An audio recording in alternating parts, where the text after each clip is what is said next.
Well, we're at the Asylum in Birmingham with Exit State. How are you guys doing? Yeah, I'm good, thanks, mate. Good. Actually, he's lying because he's ill. But yeah, for sure the year. Woke up with a chest infection this morning, just no. You know. So, but I'll soldier through. I'm a big boy now. So, lots of water and lots of drugs. No, not drugs. Paracetamol.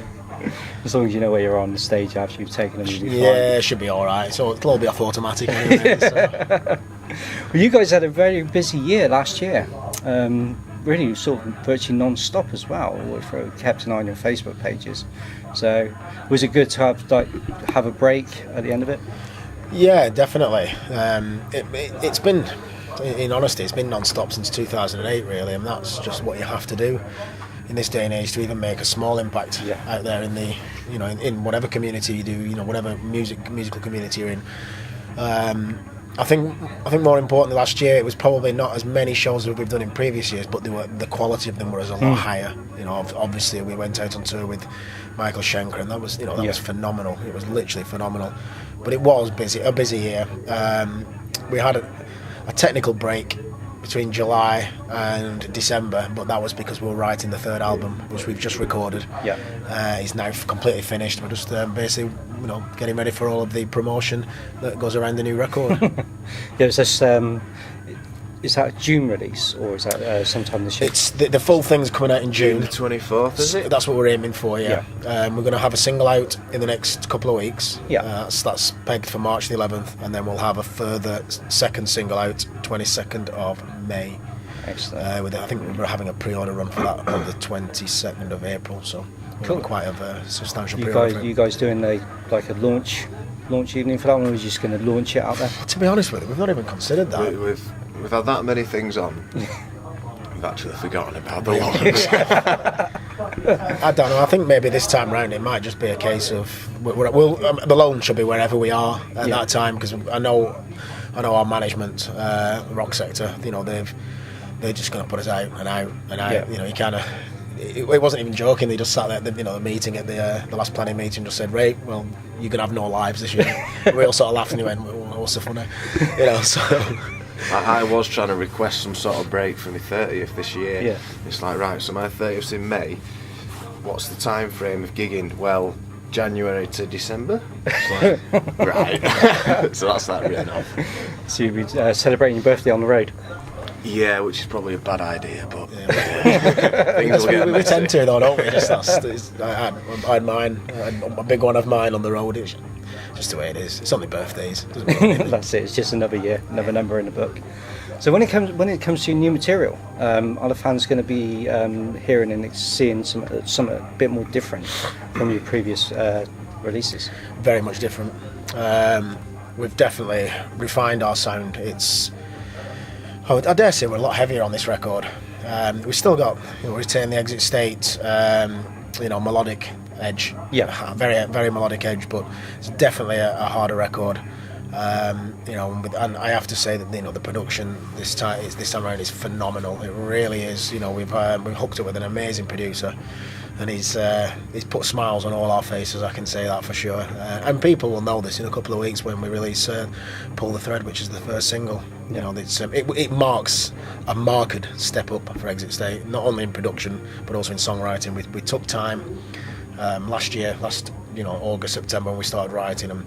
We were recording every single step of the way, and anything that was just not working, we got rid of it. We learned, 2 records before, and we've learned our lessons, and we've refined our time. So it's a very exciting project. I know I don't carry it, but I'm very excited about it. Really am.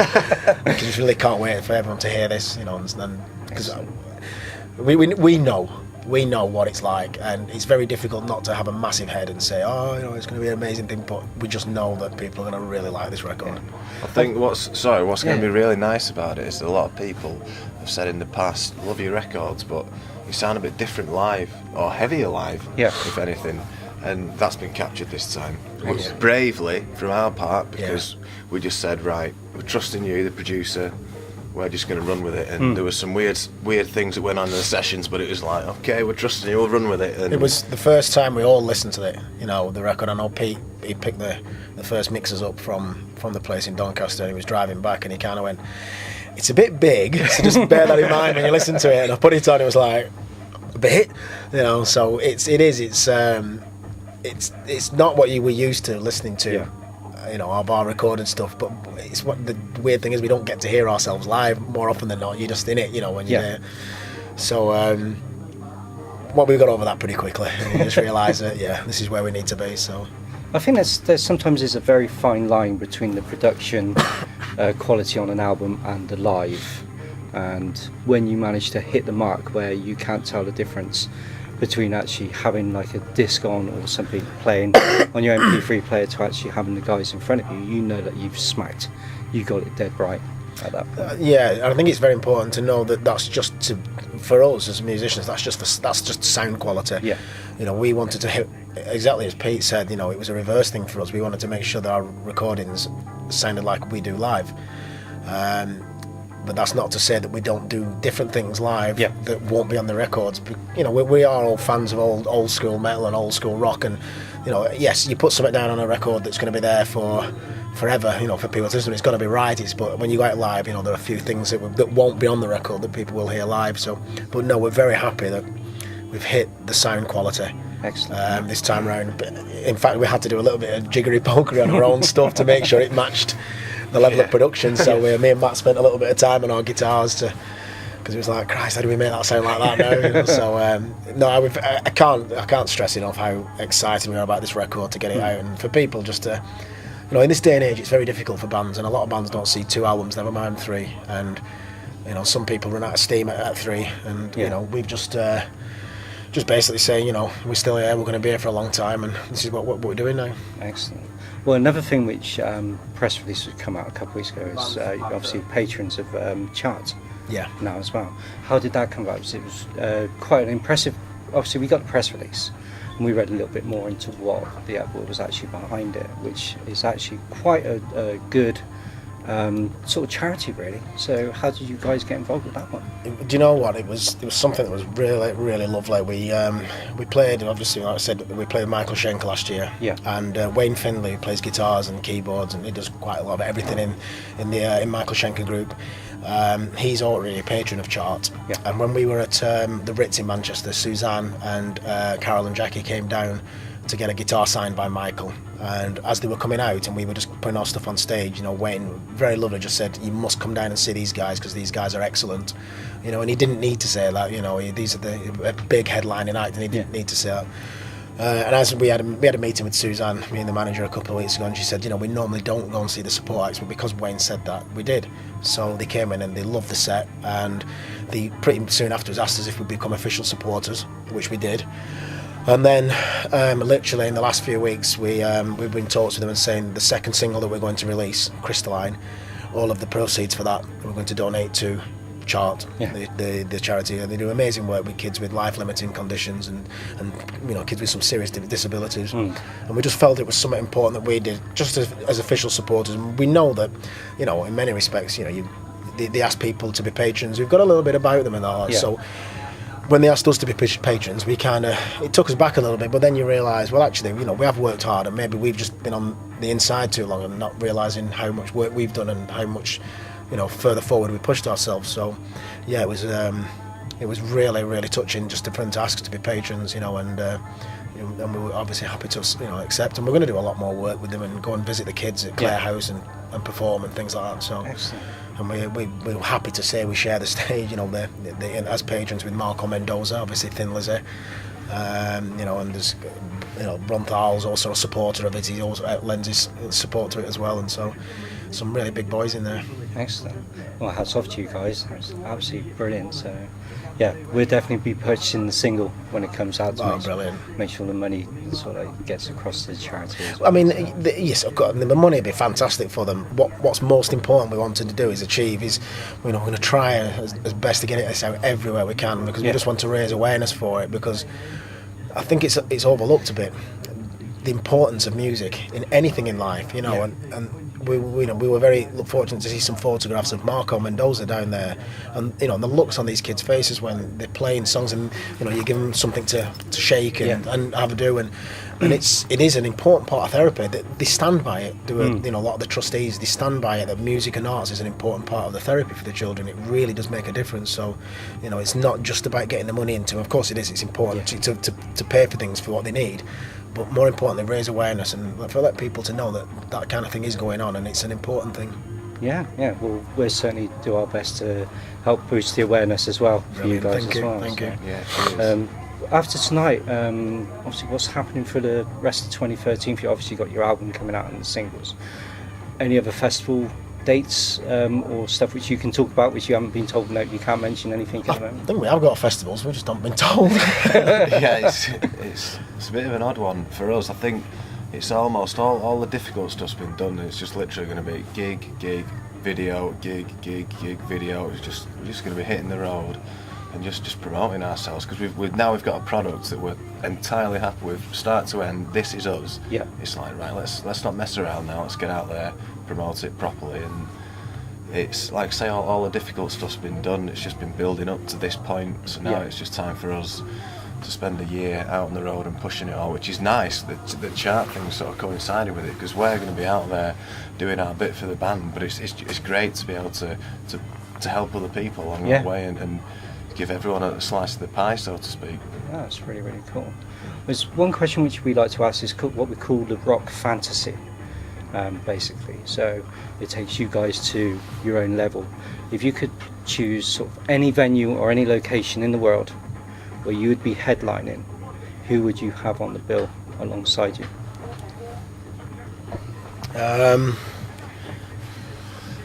Well, Past or present? Past, present is like the ultimate fantasy for you guys, right?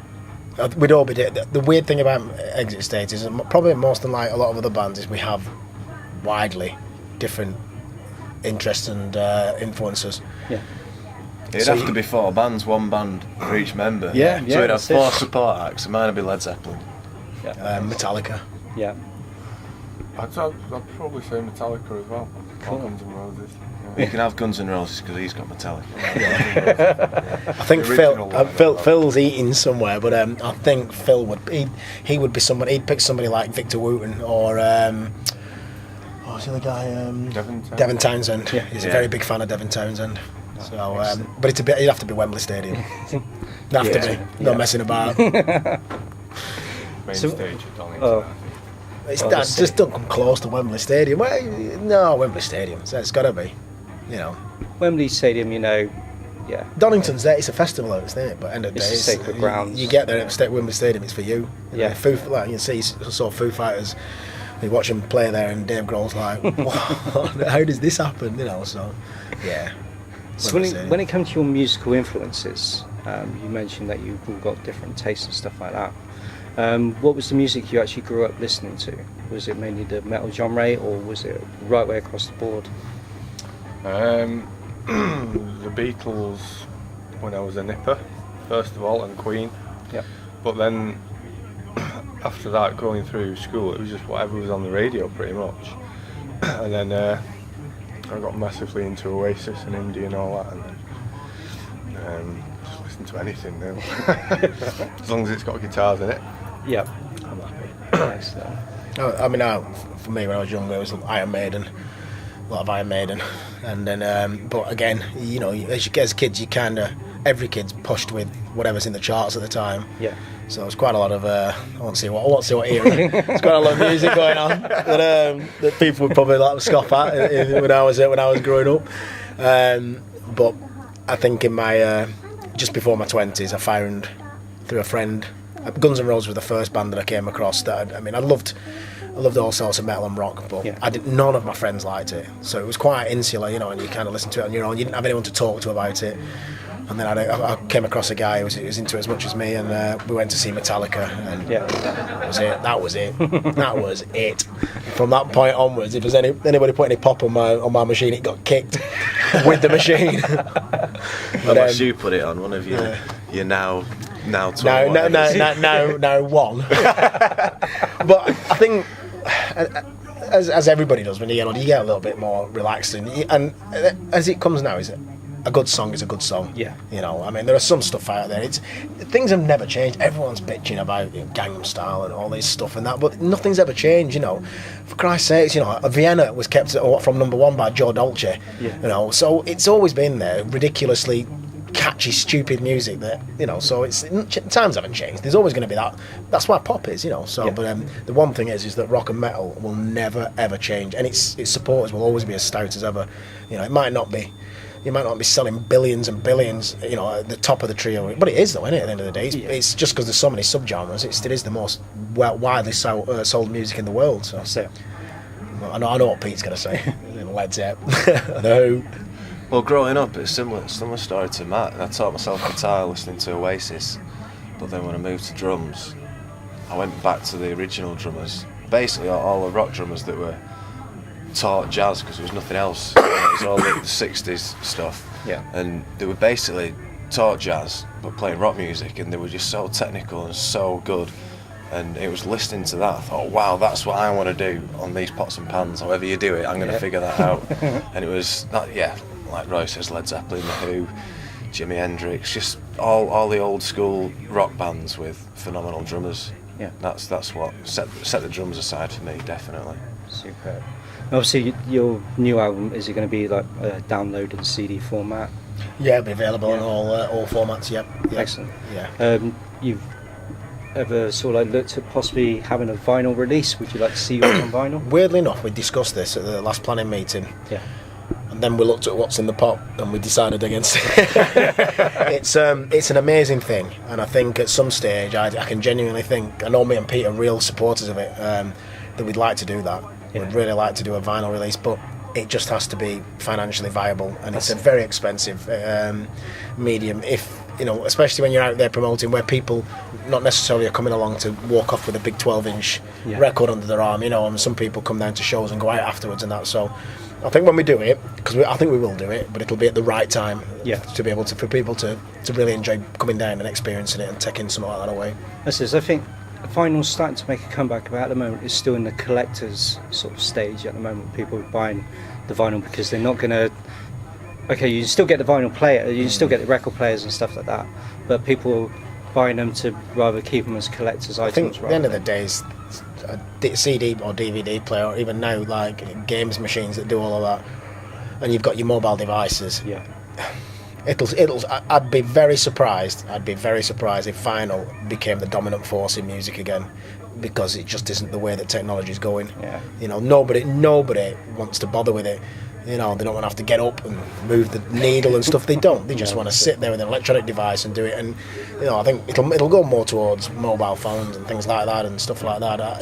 Vinyl it'd be a great thing to have, but I can't see it having the heyday it had back in the from the 40s, onwards. So I think the sad thing about it is everyone's been blinded by the convenience of the technology, because the actual, as the standard formats go, vinyl is the best quality. Yeah. I mean, all right, you can get phenomenal digital quality, but the file size is huge. A standard MP3 is far worse than an analog vinyl. Yeah. The quality, well, it is the best format, but no one would ever know that. No. Because it's just, it's on my phone, it's amazing, I've got thousands of songs in here, this has to be amazing. No one understands it, but the reason this is massive is because there's so much information on it.